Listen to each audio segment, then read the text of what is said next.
Hello बच्चों, कैसे हैं आप बच्चों।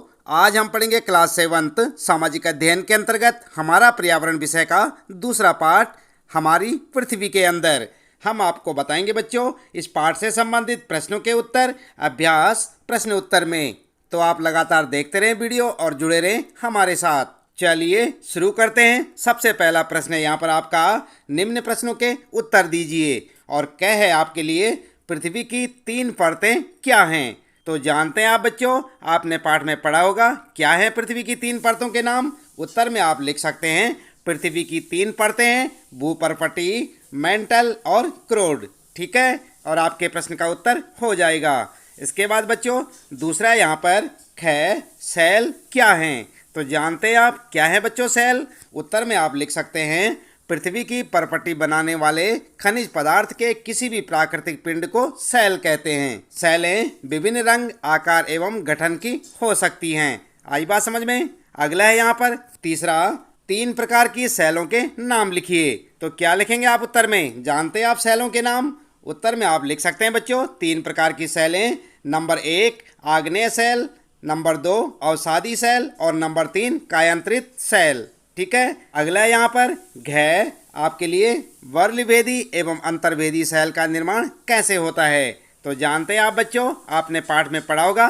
उत्तर में आप लिख सकते हैं वर्लभेदी आग्नेय सेल का निर्माण, और हेडिंग डालकर लिखेंगे जब पृथ्वी पर ज्वालामुखी का उद्गार होता है तब आग की तरह लाल द्रवित मैग्मा पृथ्वी के आंतरिक भाग से निकलकर सतह पर आता है। जब द्रवित लावा पृथ्वी की सतह पर आता है तो यह तेजी से ठंडा होकर ठोस बन जाता है।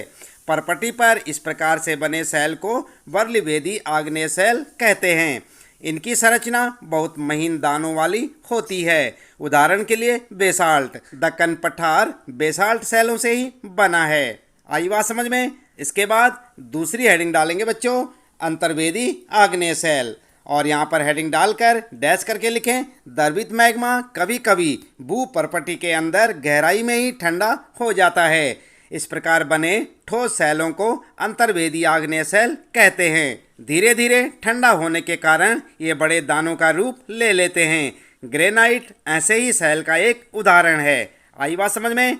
इसके बाद है च आपके लिए यहाँ पर सेल चक्र से आप क्या समझते हैं। तो क्या समझते हैं बच्चों। उत्तर में आप लिख सकते हैं एक सेल से दूसरे सेल में परिवर्तन होने की प्रक्रिया को सेल चक्र कहते हैं। ठीक है, अगला है फिर 6 सेलों के क्या उपयोग हैं। तो क्या उपयोग हैं बच्चों। उत्तर में आप लिखेंगे सेलों के उपयोग, और हेडिंग डालकर डैश करके लिखें सेलों से कई दुर्गों अथवा किलों का निर्माण किया जा चुका है। जैसे कि लाल किला लाल बलुआ पत्थर से बना है। सड़क, घर एवं इमारत निर्माण में भी ये सहायक होते हैं। विभिन्न खेलों में उपयोग, उदाहरण के लिए पिट्ठू, गिट्टी, स्टापू या किटकिट आदि में भी आप पत्थरों का उपयोग करते हैं ना बच्चों।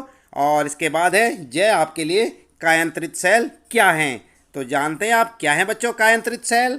उत्तर में आप लिखेंगे आग्नेय एवं अवसादी सेल उच्च ताप एवं दाब के कारण कायांतरित सेलों में परिवर्तित हो सकती हैं। उदाहरण के लिए चिकनी मिट्टी स्लेट में एवं चूना पत्थर संगमरमर में परिवर्तित हो जाता है। ठीक है, इस प्रकार से आप अपना उत्तर लिख सकते हैं। इसके बाद दूसरा प्रश्न शुरू होता है बच्चों यहाँ पर सही उत्तर पर सही का चिन्ह लगाइए। तो यहाँ पर आप देख सकते हैं सबसे पहले है क द्रवित मैग्मा से बने सेल, और यहाँ पर ऑप्शन है आपके लिए 3 आग्नेय, अवसादी या कायांतरित। क्या लिखेंगे आप उत्तर में। उत्तर में आप लिख सकते हैं आग्नेय। ठीक है, अगला है फिर यहाँ पर पृथ्वी की सबसे भीतरी परत का नाम आपको बताना है, और 3 ऑप्शन है यहाँ पर परपटी, क्रोड या मेंटल। क्या लिखेंगे उत्तर में बच्चों। उत्तर में आप लिख सकते हैं सेकंड वाला बिल्कुल करेक्ट है, क्रोड। ठीक है, फिर इसके बाद ग है सोना, पेट्रोलियम एवं कोयला किसके उदाहरण हैं। और यहाँ पर 3 ऑप्शन है आपके लिए बच्चों सेल, खनिज या जीवाश्म का। क्या लिखेंगे उत्तर में। उत्तर में आप लिख सकते हैं सेकंड वाला बिल्कुल करेक्ट है, खनिज का उदाहरण। ठीक है, इसके बाद अगला है घ सेल जिसमें जीवाश्म होते हैं, और ये हैं आपके 3 ऑप्शन अवसादी सेल, कायांतरित सेल या आग्नेय सेल। उत्तर में आप लिख सकते हैं बच्चों फर्स्ट वाला बिल्कुल करेक्ट है, अवसादी सेल। ठीक है, अगला है पृथ्वी की सबसे पतली परत कौन सी है। और यहाँ पर आप देख सकते हैं परपटी, मेंटल या क्रोड। क्या लिखेंगे उत्तर में। उत्तर में आप लिख सकते हैं फर्स्ट वाला ऑप्शन बिल्कुल करेक्ट है, प्रॉपर्टी। ठीक है, इस प्रकार से आप लिख सकते हैं अपना उत्तर और साथ साथ याद भी करें। इसके बाद तीसरा प्रश्न शुरू होता है यहाँ पर, निम्नलिखित स्तंभों को मिलाकर सही जोड़े बनाइए। तो यहाँ पर आपको जोड़े बनाने हैं बच्चों, यानी कि आपको मिलान करना है। और यहाँ पर आप देख सकते हैं क है क्रोड, ख है खनिज और ग है यहाँ पर सैल, अगला है घ चिकनी मिट्टी और फिर है सीएल। ठीक है, और इस साइड में आप देख सकते हैं दूसरी साइड में यहाँ पर है पृथ्वी की सतह, सेकेंड है सड़क एवं इमारत बनाने के लिए उपयोगी होता है और थर्ड है सिलिका एवं एल्यूमिना से बनता है और इसके बाद अगला है इसका एक निश्चित रासायनिक मिश्रण होता है और फिर है सबसे भीतरी परत और फिर है स्लेट में बदलता, फिर है सेल के परिवर्तित होने की प्रक्रिया। तो यहाँ पर आपको इनका मिलान करना है बच्चों। किस प्रकार से मिलान करेंगे तीसरे प्रश्न में, तो आइए उत्तर में देख लेते हैं किस प्रकार से आप मिलान करेंगे बच्चों। सबसे पहले क है आपके लिए, इसके साथ मिलाएंगे सबसे भीतरी परत यानी कि पांचवें वाला। ठीक है, इसके बाद ख है खनिज, तो इसके साथ मिलाएंगे चौथे वाला, इसका एक निश्चित रासायनिक मिश्रण होता है। और फिर है ग सेल, इसके साथ मिलाएंगे सेकंड वाला, सड़क एवं इमारत बनाने के लिए उपयोग होता है। ठीक है, और फिर है चिकनी मिट्टी, तो इसके साथ मिलाएंगे छठा यानी कि स्लेट में बदलता है। ठीक है, और इसके बाद है सीएल, तो सीएल के साथ मिलाएंगे थर्ड वाला, सिलिका एवं एल्यूमिनिया से बनता है। ठीक है, ठीक इस प्रकार से आप इनका मिलान करें। आप देख रहे हैं यहाँ पर, ठीक इस प्रकार से आप इनका मिलान करें और आपके प्रश्न का उत्तर हो जाएगा। इसके बाद बच्चों चौथा प्रश्न है यहाँ पर, कारण बताइए। और यहाँ पर कह है आपके लिए, हम पृथ्वी के केंद्र तक नहीं जा सकते हैं। तो क्यों नहीं जा सकते हैं, आप इसका कारण बताएंगे।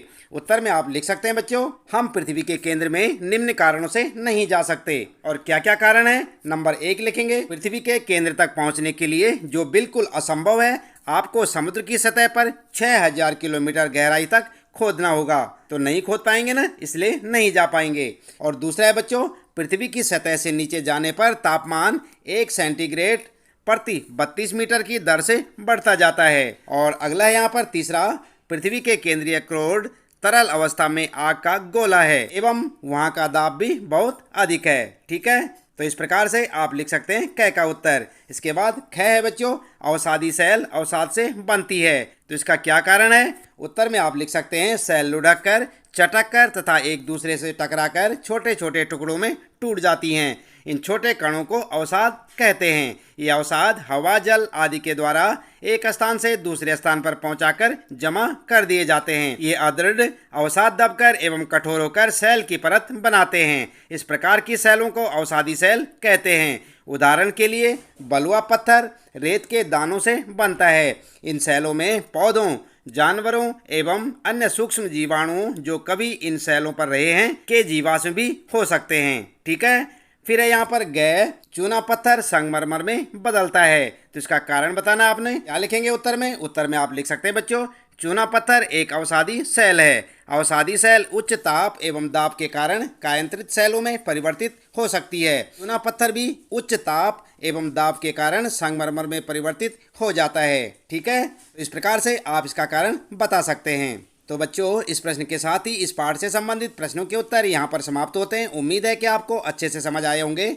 आप इन्हें अपनी नोटबुक में नोट करें ताकि आपको परीक्षा के समय किसी परेशानी का सामना न करना पड़े।